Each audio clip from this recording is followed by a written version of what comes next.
ఓం శ్రీ సాయిరామ్. ఓం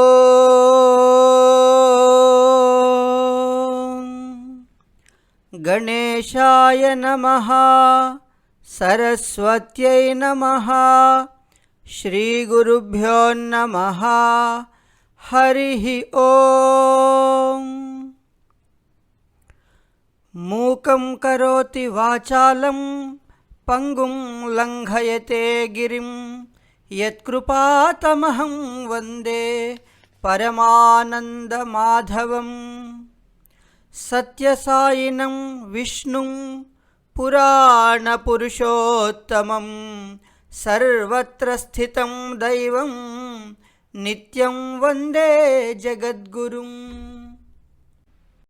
భగవాన్ బాబావారి అనంత ఆశీస్సులతో శ్రీమద్ భగవద్గీత మొదటి 2 అధ్యాయములు అంతరార్థాలతో కూడిన వ్యాఖ్యానము చెప్పుకున్నాం.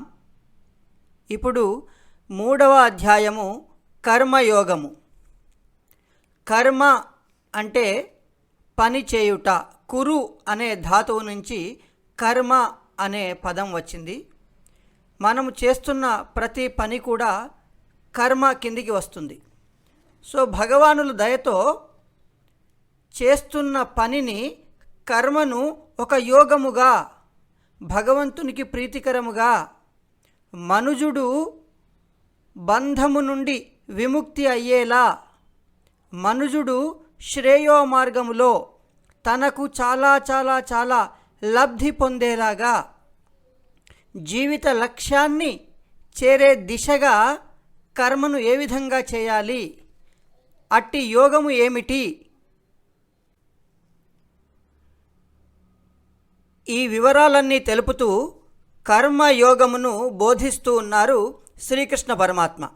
శ్రీమద్ భగవద్గీతలోని 18 అధ్యాయాలలో మొదటిదైన అర్జున విషాద యోగము, 2వదైన సాంఖ్యయోగము అనంతరము ఈ 3వ అధ్యాయమైన కర్మయోగము మనకు చెప్పబడింది.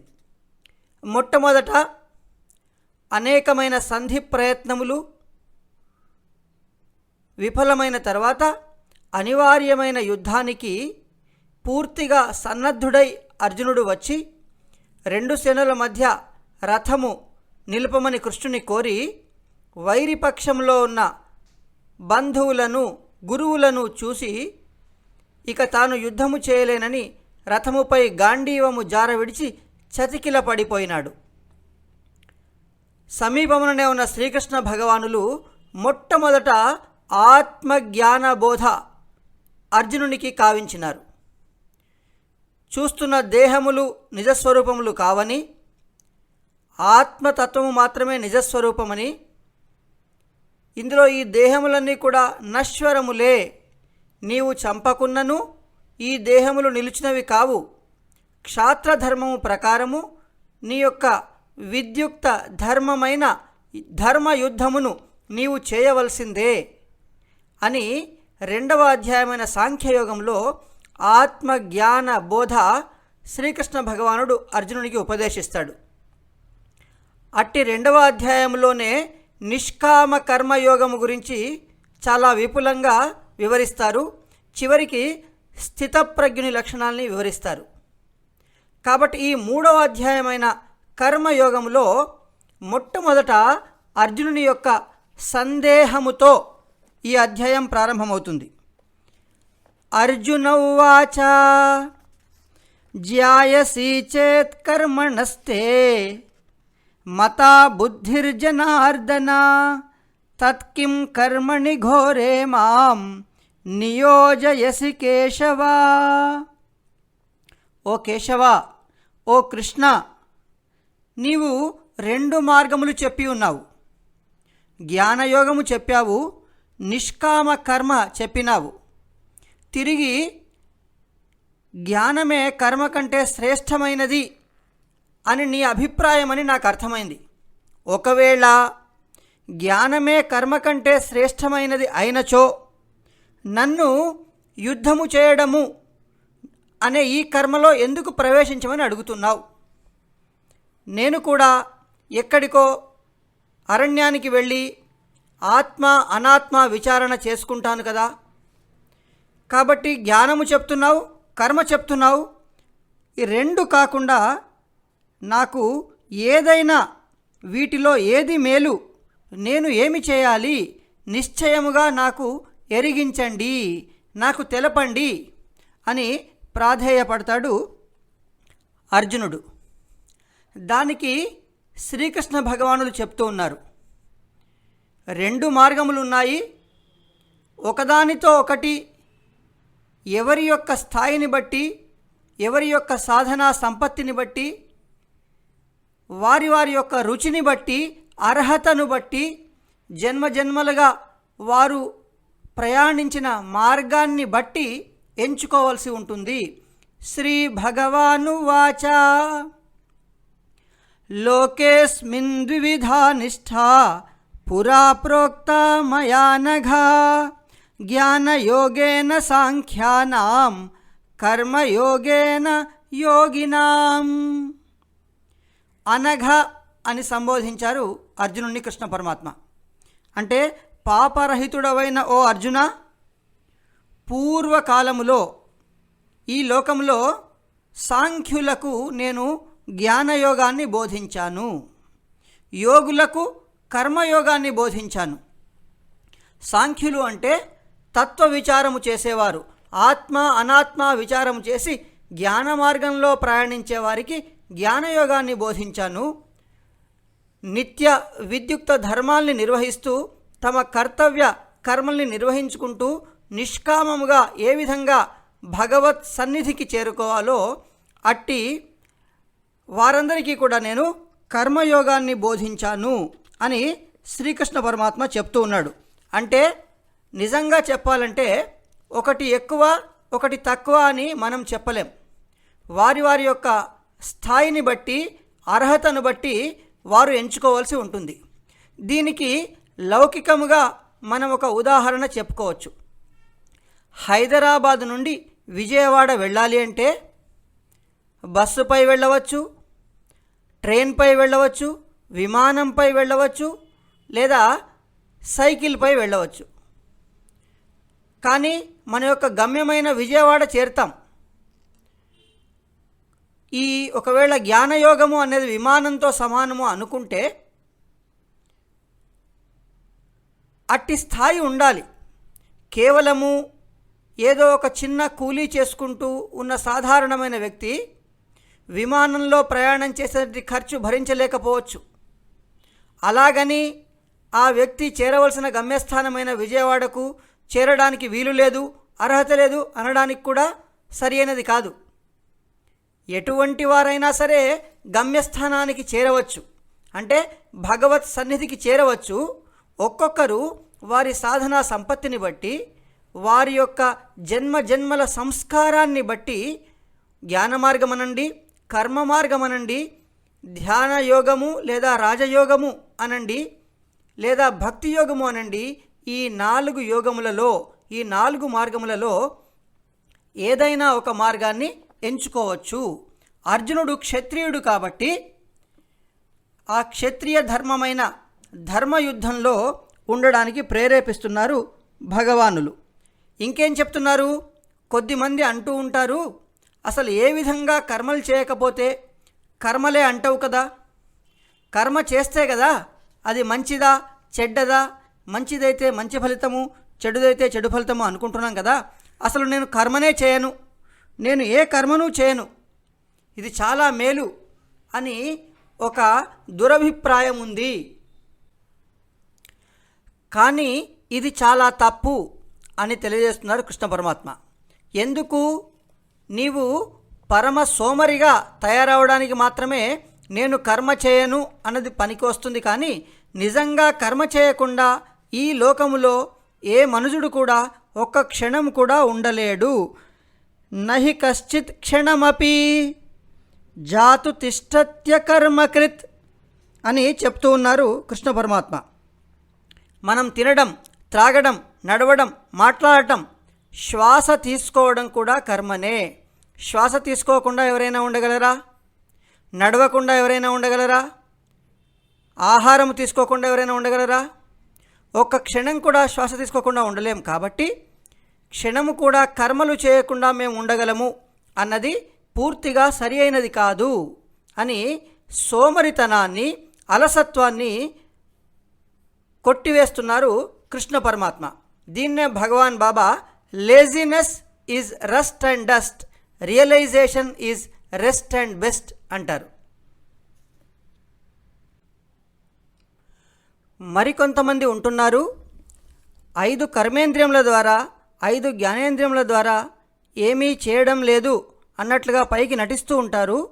వీరి మనసు మాత్రము పూర్తిగా ఆ విషయ వాసనల మీదనే ఉంటుంది.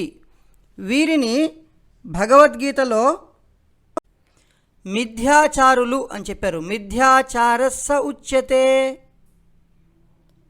ఇది మిథ్యాచారము అంటే డాంభికముగా ఇతరులు చూసినప్పుడు తను ఏమీ చేయడం లేదు, తను ఒక విషయ వాసన వైపు వెళ్ళడం లేదు అని జ్ఞానేంద్రియాలని, కర్మేంద్రియాలని నిగ్రహించినట్టుగా ఉంటున్నాడు. కానీ మనసులో మాత్రం పూర్తిగా ఆ విషయ వాసన గురించి మాత్రమే ఆలోచిస్తూ ఉన్నాడు.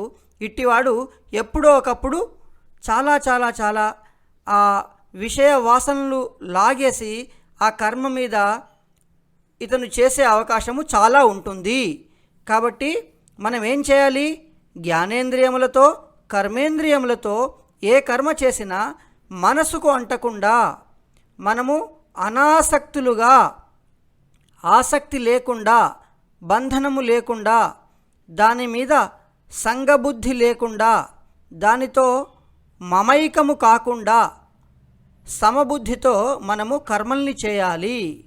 ఇది చెప్తూ ఉన్నారు. ఏ కర్మ చేసినా సరే యజ్ఞము చేసినట్లుగా చేయాలి అని చెప్తున్నారు. యజ్ఞము కొరకు, భగవత్ ప్రీతి కొరకు, లోకహితార్థము మనం చేసే పనులన్నీ కూడా చేయాలి అని చెబుతూ ఉన్నారు. అర్జున, యజ్ఞము కొరకు అనగా మామూలుగా పూర్వకాలాలలో ఒక యజ్ఞగుండము, హోమము ఏర్పరిచి ద్రవ్యములన్నీ కూడా దాంట్లో వేస్తూ ఉండి చక్కటి మంత్రాలు చదువుతూ ప్రతి ఒక్క దేవతా మూర్తులని ఆహ్వానిస్తూ వారికి స్తోత్రములు చేస్తూ యజ్ఞం ఏ విధంగా నిర్వహించారో ఇది ఒక రకమైన యజ్ఞం. ఇంకా యజ్ఞము అంటే విశాలమైన భావనలో భగవద్గీతలో కృష్ణ పరమాత్మ ఏ విధంగా ప్రస్తావించాడంటే, భగవత్ ప్రీతి కొరకు నువ్వు చేసే పనిని యజ్ఞము అంటారు. దీంట్లో రకరకాలు ఉంటాయి. భూత యజ్ఞము, పితృయజ్ఞము, మన చుట్టూ ఉన్న భూతములు, చిన్న చిన్న ప్రాణులు, ఇవన్నీ కూడా క్రిమికీటకాదులు, పక్షులు, పశువులు, వీటన్నిటినీ కూడా తృప్తిపరుస్తూ నీవు చేసే కొన్ని క్రియలు, కొన్ని కర్మలు, అది భూతయజ్ఞం కిందికి వస్తుంది. వేసవిలో మండుటెండలో ఒక ఆవులకి, పశువులకి చిన్న నీరు అందించే సేవ చేసావనుకోండి, అది భూతయజ్ఞం కిందికి వస్తూ ఉంటుంది. ఈ విధంగా పితృయజ్ఞము, పితృ కార్యక్రమాలు నిర్వహించడము, అంతేకాకుండా ఆ తల్లిదండ్రులు ఆనందించేలా మన ప్రవర్తన ఉంచుకోవడము, మన పిల్లలు కూడా జాతికి ఉపయోగపడేలా వారి ప్రవర్తన తయారు చేయడము, ఇవన్నీ కూడా విశాలమైన భావనలో పితృయజ్ఞం కిందికి వస్తూ ఉంటాయి. యజ్ఞము అంటే ఏతావాత మనము చేసే విద్యుక్త ధర్మములను భగవంతుడు మెచ్చుకునేలా చేయడమే యజ్ఞము. అందుకే భగవద్గీతలో ఈ 3వ అధ్యాయంలో ఒక ముఖ్యమైన శ్లోకం చెప్తారు. పరస్పరం భావయంతః శ్రేయః పరమవాప్స్యథ. మీరు ఆ దేవతామూర్తులకు ఇష్టమైన పనులు మీరు చేయండి. మీకు వర్షము కానివ్వండి, వర్షము ద్వారా అన్నము కానివ్వండి, ఏది అవసరమో అవి దేవతలు అనుగ్రహిస్తారు అని చెప్తూ ఉన్నారు. కాబట్టి ఇదేంటంటే, అన్నాద్ భవంతి భూతాని పర్జన్యాద్ అన్న సంభవః యజ్ఞాద్ భవతి పర్జన్యః యజ్ఞః కర్మ సముద్భవః. ప్రాణులు అన్నము వలన కలుగుతూ ఉన్నవి. అన్నము మేఘము వలన కలుగుచున్నది. మేఘము యజ్ఞము వలన కలుగుచున్నది. యజ్ఞము సత్కర్మ వలన కలుగుతున్నది. సత్కర్మ వేదము వలన వేదము తెలిపిన విహిత కర్మను ఆచరించడం ద్వారా చేయగలుగుతూ ఉన్నారు. కాబట్టి ఈ సర్వవ్యాపకమగు వేదస్వరూపమైన బ్రహ్మము నిరంతరము ఈ యజ్ఞమున ప్రతిష్ఠింపబడి ఉన్నాడు. కాబట్టి ఈ విధంగా యజ్ఞము అంటే విశాలమైన భావనలో భగవంతునికి ప్రీతికరమైన పనులను చేయటమే. ఇంకా కర్మలు ఏ విధంగా చేయాలి అని భగవంతుడు చాలా చక్కగా వివరిస్తూ ఉన్నారు. ఫలితం మీద ఎలాంటి ఆపేక్ష లేకుండా చేసే కర్మనే యజ్ఞము అంటారు. పైగా అది లోకహితార్థమై ఉండాలి, ధర్మబద్ధమై ఉండాలి, భగవదర్పిత భావనతో ఆ కర్మను చేయాలి అని భగవద్గీత కర్మయోగాన్ని మనకు బోధిస్తుంది. చాలా సులభమైన ఉదాహరణ అందరికీ రోజు మన సనాతన భారతీయ సాంప్రదాయంలో కళ్ళకు కనిపించేవి భగవాన్ శ్రీ సత్యసాయి బాబా వారు తమ దివ్య ఉపన్యాసాల్లో చెప్తూ ఉంటారు. ఒక లారీ డ్రైవర్ ఉన్నాడు. లారీ డ్రైవింగ్ స్టార్ట్ చేసే ముందు స్టీరింగ్కి నమస్కరించి అతను డ్రైవ్ చేస్తూ ఉంటాడు. లారీని డ్రైవ్ చేయడం కర్మ. లారీని డ్రైవ్ చేసే ముందు స్టీరింగ్కు నమస్కరించి భగవంతుడికి నమస్కరించి ఇది భగవంతుడికి ప్రీతికరంగా నేను చేస్తున్నానా అన్న భావనతో చేయడం కర్మయోగము. ఒక నర్తకి ఉంది, డ్యాన్సర్. తను డ్యాన్స్ చేసే ముందు తన కాళ్లకు కట్టుకున్న గజ్జెలకు నమస్కరించి డ్యాన్స్ ప్రారంభిస్తుంది. డ్యాన్స్ చేయడం కర్మ. ఆ కాళ్లకు గజ్జెలు కట్టుకున్న గజ్జెలకు నమస్కారం చేసేసి దైవార్పితం చేసి దైవానిక అన్న భావనతో నృత్యం చేయడము కర్మయోగము. స్నానం చేయడం కర్మ. స్నానం చేసేటప్పుడు గీతా గంగా చ గాయత్రి గోవిందేతి హృది స్మరేత్. గీతను, గంగను, గాయత్రిని, గోవిందుణ్ణి మనసులో స్మరించుకుంటూ, గాయత్రి మంత్రాన్ని మనసులో స్మరించుకుంటూ స్నానం చేయడం కర్మయోగం. ఇది దేహశుద్ధి కొరకు దేహశుద్ధి కొరకు నేను స్నానం చేస్తున్నాను అనుకోవడం కర్మ. ఈ స్నానం చేసిన వెంటనే నేను భగవత్ ప్రీతికై నా మనసు భగవంతుని మీద లగ్నం చేయడానికి అనుష్ఠానం చేసుకోవాలి, నేను భగవద్ ధ్యానం చేసుకోవాలి, పూజ చేసుకోవాలి అన్న భావంతో స్నానం చేయడం కర్మయోగం. ఆహారము తీసుకోవడం కర్మ. తీసుకునే ఆహారాన్ని భగవదర్పితం చేసి దేవుడికి నివేదించి అప్పుడు అది ప్రసాదంగా మారుతుంది. దాన్ని తీసుకోవడం కర్మయోగము. ఎవరైతే భగవంతునికి అర్పించకుండా దానిని ఆహారాన్ని ప్రసాదంగా మార్చకుండా ఆహారాన్ని స్వీకరిస్తారో వాళ్ళు దొంగతనం చేసినట్లే అవుతుంది అని చెప్తూ ఉంటారు. మనం ఆహారం తీసుకునే ముందు ఎటువంటి భావాలతో ఆహారం వండబడుతుందో, ఎటువంటి భావాలతో వడ్డింపబడుతుందో, ఎటువంటి భావంతో ఆహారాన్ని స్వీకరిస్తామో అవన్నీ కూడా మన శరీరంలో, మనసులో చేరి అటువంటి ప్రవర్తనే మనకు మిగులుతుంది. భగవాన్ బాబా వారు ఒక చిన్న కథ తరచూ చెప్తూ ఉంటారు. చక్కటి ఆధ్యాత్మిక చింతనలో ఉండే ఒక సాధువును ఒక గృహస్థుడు తమ ఇంటికి ఆ రోజు ఆతిథ్యము భోజనానికి పిలిచాడు. వీరు వెళ్ళినారు. కానీ ఆ ఇంట్లో భోజనం చేసిన తర్వాత సాధువు వచ్చాడు కదా అని చక్కగా వెండి పళ్ళెము, వెండి గ్లాసు అన్ని పెట్టారు. గౌరవంగా మర్యాదలన్నీ కూడా చేశారు. వెళ్ళి వచ్చేటప్పుడు ఎవరూ చూడకుండా అక్కడ ఉన్న వెండి గ్లాస్ ఒకటి తీసుకొని వస్తాడు ఈ సాధువు.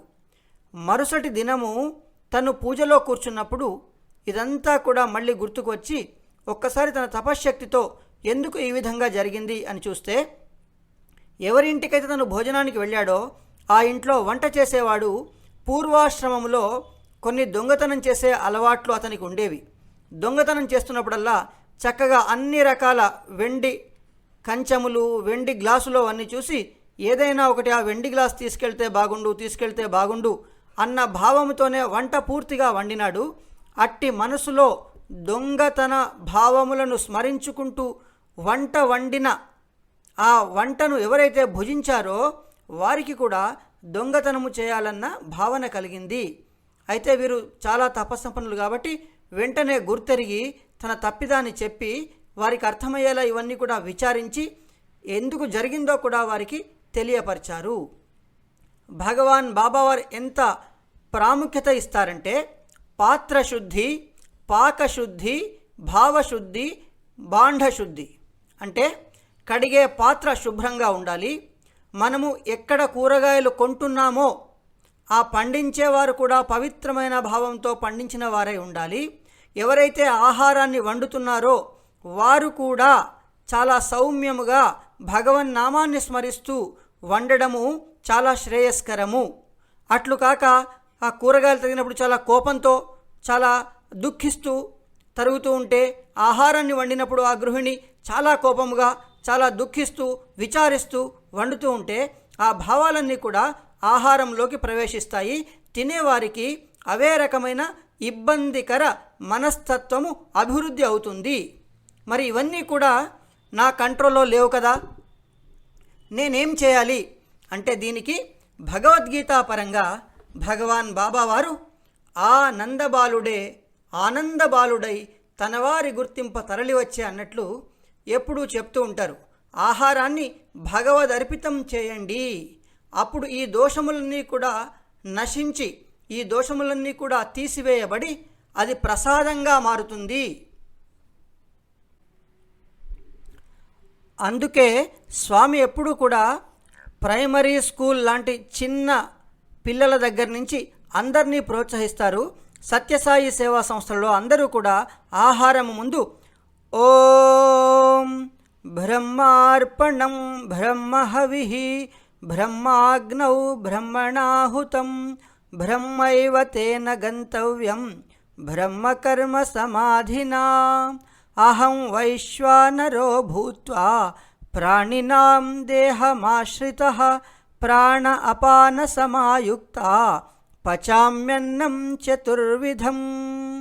ఓం శాంతి శాంతి శాంతి.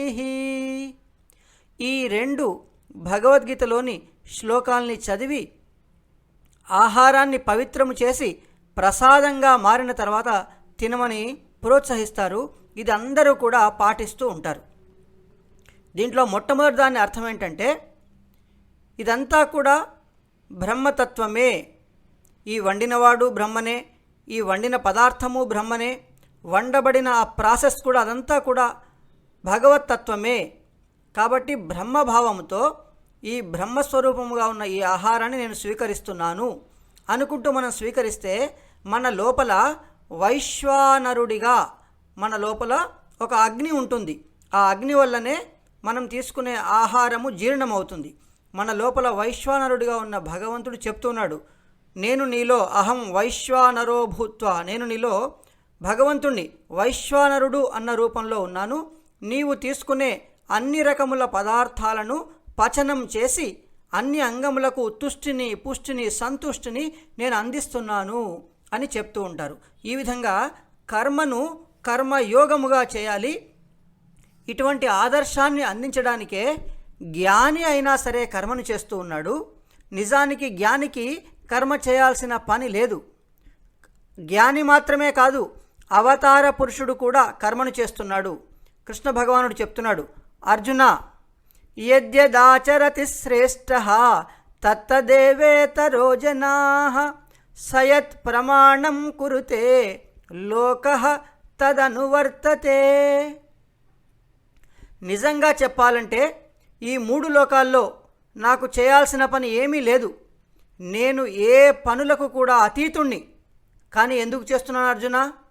ఎందుకంటే నన్ను ప్రమాణంగా తీసుకుంటారు. అంతటి కృష్ణ భగవానుడే ఏ పని చేయకుండా కూర్చున్నాడు. ఈ విధంగా ఏ పని చేయకుండా కూర్చోవడమే సరైన పద్ధతేమో అనుకుంటారు. నన్ను వాళ్ళు ఎగ్జాంపుల్గా తీసుకుంటారు కాబట్టి నేను పని చేస్తున్నాను అని చెప్తూ ఉంటారు.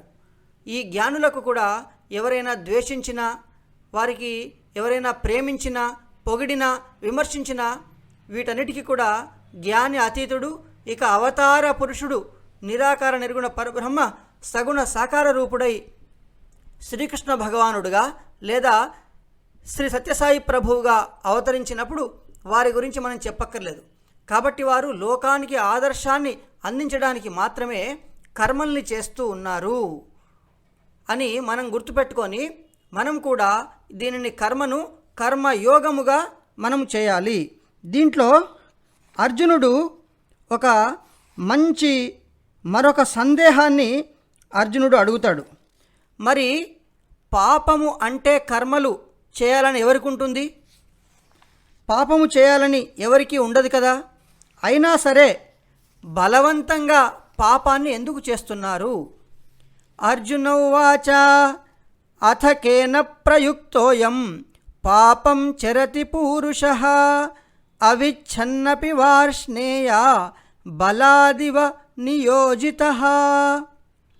Very important question. అర్జునుడు శ్రీకృష్ణ భగవానుని ఇట్లు ప్రశ్నిస్తున్నాడు. ఓ కృష్ణ, మనుజుడు పాపము చేయాలని ఎవడనుకుంటాడు? తప్పు చేయాలని ఎవడనుకుంటాడు? తప్పు చేస్తే దానికి శిక్ష అనుభవిస్తాడు కదా. నిజంగా తప్పు చేయాలని లేకున్నను, పాపము చేయాలని అతనికి అభిలాష లేకున్నను బలాత్కారముగా దేని వలన అతను పాపము వైపు నెట్టివేయబడుచున్నాడు అని ఒక ప్రశ్న అడుగుతాడు. అప్పుడు శ్రీకృష్ణ పరమాత్మ సమాధానం చెప్తున్నాడు. కామ ఏష క్రోధ ఏష రజోగుణ సముద్భవః మహాశనః మహాపాప్మా విద్యేనం ఇహ వైరిణం. భగవంతుడు ఏం చెప్తున్నాడంటే, అర్జున, దీనికి రజోగుణము వలన పుట్టిన కామమే ప్రధానమైన కారణము. ఎక్కడైతే ఈ కామం ఉంటుందో అతని సోదరుడు క్రోధము కూడా అనుసరిస్తూ ఉంటాడు. కాబట్టి ముఖ్యముగా కామము, అతని సోదరుడైన క్రోధము, ఈ విధంగా బలవంతంగా మనిషిని పాపము చేయించడానికి ప్రధానమైన కారణము. ఈ కామము మహాశనః, దీనికి తృప్తి ఉండదు. మనం ఒక 10 డ్రెస్సులు కొనుక్కుంటే ఇంకో 10 డ్రెస్సులు కొనుక్కోవాలనే ఉంటుంది. ఒక 10 ప్రీతికరమైన వస్తువుల్ని భుజిస్తే ఇంకా భుజించాలి అనే ఉంటుంది. కాబట్టి ఏదైనా ఇంద్రియముల ద్వారా విషయ వాసనలు మనము లోనికి ప్రవేశింపచేస్తే ఆ కోరిక, ఆ కామము అనేది ఎంతకీ కూడా అది ఆరిపోదు. అది మహాశనః అంటే ఒక అగ్నిలో మనము సమిధలు వేస్తున్నంత వరకు అది ఆరదు, ఇంకా ఇంకా ప్రజ్వలిస్తూనే ఉంటుంది. మహాపాప్మా, పైగా అనేకమైన పాపాలని మనతో చేయిస్తూ ఉంటుంది. పాప్మా అని కూడా ఉపయోగించలేదు, మహాపాప్మా అంటే చాలా చాలా తీవ్రమైన పాపాలని మనతో చేయిస్తుంది ఈ కామము అనే దురాచారము. ఏ విధంగా అసలు నిజంగా మనమందరము కూడా జ్ఞానస్వరూపులమే, మనందరి యొక్క ఆత్మస్వరూపమే అని 2వ అధ్యాయమైన సాంఖ్యయోగంలోనే చెప్పారు కదా. మరి వీటికి ఏవి అడ్డుపడుతున్నవి అంటే ఈ 3వ అధ్యాయమైన బీజ శ్లోకము, 3వ అధ్యాయానికి ప్రధానమైన శ్లోకము, ధూమే నావ్రియతే వహ్నిః యథా దర్శో మలేన చ యథోల్బేనావృతో గర్భః తథా తేనేదమావృతం. మనకి పొగ చేత అగ్ని కప్పబడుతుంది, మురికి చేత అద్దము, మావి చేత గర్భమందలి శిశువు ఏ విధంగా కప్పబడి ఉంటారో ఈ కామము చేత ఆత్మజ్ఞానము కప్పబడి ఉంది అని చెప్తూ ఉన్నారు భగవాన్ కృష్ణ పరమాత్మ. ఒక అద్దం ఉంది, ఆ అద్దం ముందు మురికి ఉంది. అద్దం యొక్క స్వభావం ఏమీ కోల్పోలేదు, కానీ మురికిగా ఉన్నప్పుడు మనం అద్దం ముందుకెళ్ళి చూస్తున్నాం కాబట్టి మన యొక్క నిజస్వరూపము యాజ్ ఇట్ ఈజ్ కనపడడం లేదు. కానీ ఆ మురికిని తొలగిస్తే తిరిగి అద్దం ముందు మన నిజస్వరూపము తెలిసిపోతుంది. కాబట్టి మన నిజతత్వమైన ఆత్మస్వరూపాన్ని దర్శించడానికి, అనుభవించడానికి ఈ కామము అనేది అద్దము ముందున్న మురికిలాగా, అగ్ని ముందున్న పొగలాగా, గర్భస్థ శిశువు ముందున్న మావిలాగా అడ్డంగా ఉంది. ఈ కామమును సాధన ద్వారా, ప్రయత్నము ద్వారా మనము తొలగింపచేస్తే మన స్వస్వరూప జ్ఞాన సందర్శన మనకు అవుతుంది అని భగవంతుడు చెప్తున్నాడు. దీనికి మార్గాన్ని కూడా మనకు చెప్తూ ఉన్నాడు. ఈ కామము ఇంద్రియముల ద్వారా, మనస్సు ద్వారా ఆశ్రయింపబడి మనతో ఇన్ని పనులు చేయిస్తుంది. అంటే మనస్సు ఈ విషయ వాసనలపైకే వెళుతూ ఉంది, ఇంద్రియముల ద్వారా వాటన్నిటిని కూడా నిర్వహింప చేస్తుంది. కాబట్టి భగవానుడు ఒక మాస్టర్ ప్లాన్ చెప్తూ ఉన్నాడు. నిన్ను ఈ విధంగా ప్రేరేపించే ఇంద్రియములు, మనస్సు, వీటికి అధిపతి అయిన వాటి దగ్గరికి నువ్వు వెళ్ళు. ఇంద్రియములకు అధిపతి మనస్సు, మనస్సుకు అధిపతి బుద్ధి, బుద్ధికి అధిపతి ఆత్మ. కాబట్టి నీవు ఆత్మను గట్టిగా పట్టుకో, నేను ఆత్మస్వరూపుడనే అన్న ఎరుక కలిగి ఉండు. అన్నిటికంటే హయ్యెస్ట్ బాస్ ఆత్మ. కాబట్టి ఈ ఆత్మ నేను అన్న ఎరుకలో ఎప్పుడూ ఉంటే, నువ్వెప్పుడైతే ఆత్మస్థానంలో ఉండి పరిశీలిస్తూ ఉంటావో అప్పుడు బుద్ధి మనసుకు బుద్ధి చెప్తుంది. మనసును తాను గట్టిగా నియంత్రించి ఇంద్రియములు ఈ విషయముల మీదకి వెళ్లకుండా, ఈ కామము కోరికల వైపు వెళ్లకుండా అనాసక్తితో, దైవార్పిత బుద్ధితో ధర్మబద్ధమైన ఫలాపేక్ష లేని కర్మల్ని మనతో చేసే విధంగా మనల్ని చేయిస్తుంది. అప్పుడు మన కర్మలన్నీ కూడా కర్మయోగముగా మారుతాయి. కాబట్టి ఈ విధంగా హయ్యెస్ట్ పొజిషన్లో ఉన్న ఈ ఆత్మస్వరూపాన్ని గట్టిగా పట్టుకోవడము, తామే ఆత్మస్వరూపులము, తాము దేహస్వరూపులము కాదు అన్న ఎరుక కలిగి ఉండడము, ఇవి భగవాన్ కృష్ణ పరమాత్మ ఈ 3వ అధ్యాయంలో మనకు చెబుతూ ఉన్నారు. కర్మను కర్మయోగముగా మారుస్తూ ఉన్న కొన్ని ఉదాహరణలు మనము స్ఫూర్తిగా తీసుకుంటే మనకి కాస్త అర్థమవుతుంది. మనం కూడా ఈ విధంగా చేయొచ్చు అన్న భావన కలుగుతుంది. సత్యసాయి సేవా సంస్థలలో ఒక భక్తుడు ఉన్నాడు. అతను ఒక మెడికల్ షాప్ నిర్వహిస్తూ ఉంటాడు. ఆ మెడికల్ షాప్ తెరవగానే ముందుగా తన యొక్క ఆరాధ్య దైవమైన భగవాన్ బాబా వారికి ఒక ఉచిత సింహాసనాన్ని అక్కడ ఏర్పాటు చేసి ఉంటాడు. అనగా ఆ స్వామివారు వచ్చి కూర్చుంటున్నారా, తన ఇష్టదైవమైన భగవానులు వచ్చి అక్కడ ఆసీనులై ఉంటున్నారా అన్నట్టు ఒక ఉచితమైన చైర్ అనుకోండి, ఒక సింహాసనం అనుకోండి, ఒక ఆసనము చక్కగా అక్కడ ఏర్పరుస్తారు. దానికి చక్కగా 2 కర్చీఫ్స్ పెట్టి ఉంటాడు. పక్కనే భగవంతుడు త్రాగడానిక అన్నట్లు మంచి నీరు ఏర్పరిచి ఉంటారు. ఆ పాదముల దగ్గర పాదపీఠము పెట్టి ఉంటారు.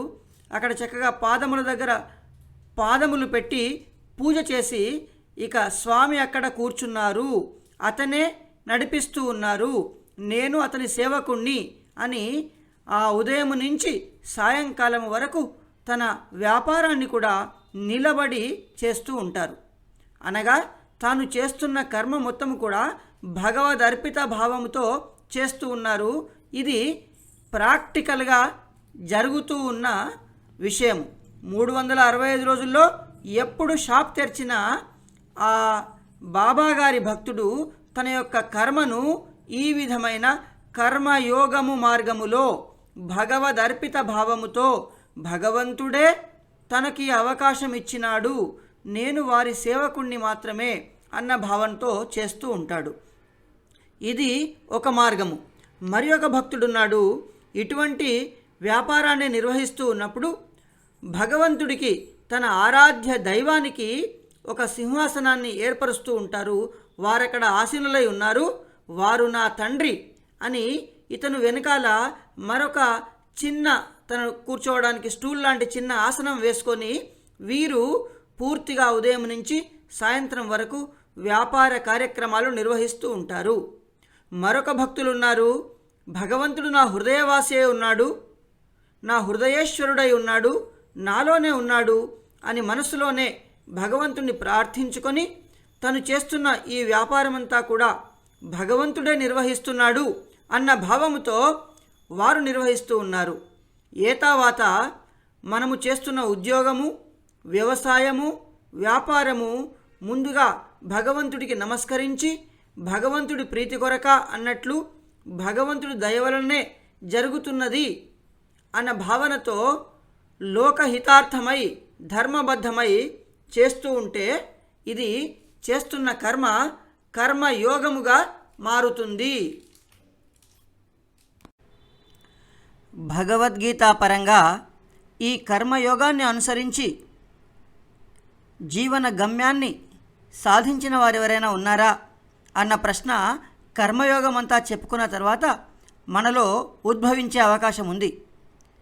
చాలా ప్రస్ఫుటంగా భగవద్గీతలో జనకుడు మొదలగు రాజర్షులందరూ కూడా కర్మయోగాన్ని అనుసరించి తమ జీవన గమ్యాన్ని, మోక్ష మార్గాన్ని అధిరోహించారు, మోక్షాన్ని సాధించగలిగారు అని చాలా స్పష్టంగా చెప్పబడి ఉంది.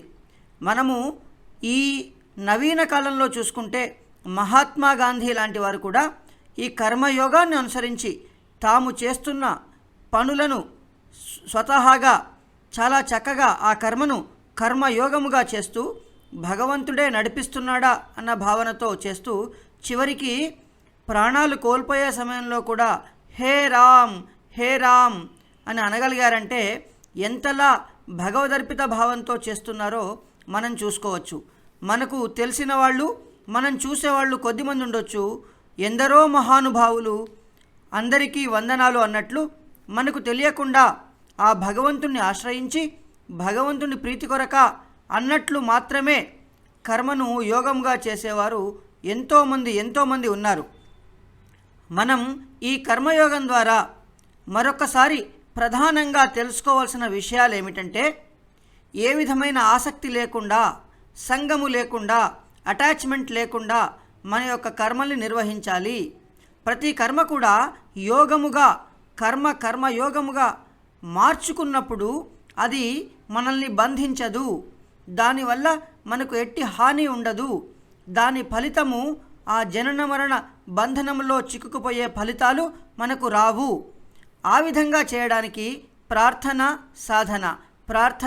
సాధన చేస్తున్న ప్రతి పని కూడా యజ్ఞముగా, అంటే భగవదర్పిత భావముతో భగవంతుడి ప్రీతి కొరక అన్నట్లు లోకహితార్థమై ధర్మబద్ధముగా, ఫలము మీద ఆసక్తి లేకుండా, దీనికి మధ్యలో అడ్డు వచ్చే కామము, క్రోధము మొదలగు వాటిని మన సాధన ద్వారా, వీటన్నిటికంటే ఉన్నతమైన, ఉత్తమమైన, హయ్యెస్ట్ పొజిషన్లో ఉన్న ఆత్మను ఆశ్రయించడం ద్వారా, ఆత్మనే మన నిజస్వరూపము అని తెలుసుకోవడం ద్వారా, అట్టి హయ్యెస్ట్ పొజిషన్లో ఉన్న ఆ బాస్, మన అధిపతి, ఆ బాసే, ఆ స్థాయిలో ఉన్నవారే మన క్లోజెస్ట్ ఫ్రెండ్, మన డియరెస్ట్ ఫ్రెండ్ అని మనము వారిని ఆశ్రయిస్తే తన అధీనంలో ఉన్న బుద్ధి ద్వారా మనసుకు బుద్ధి చెప్పి ఇంద్రియములు ఈ విషయ వాసనల మీద వెళ్లకుండా, కామము క్రోధముకు లోనవ్వకుండా మనం చక్కగా నిష్కామముగా మన యొక్క కర్మల్ని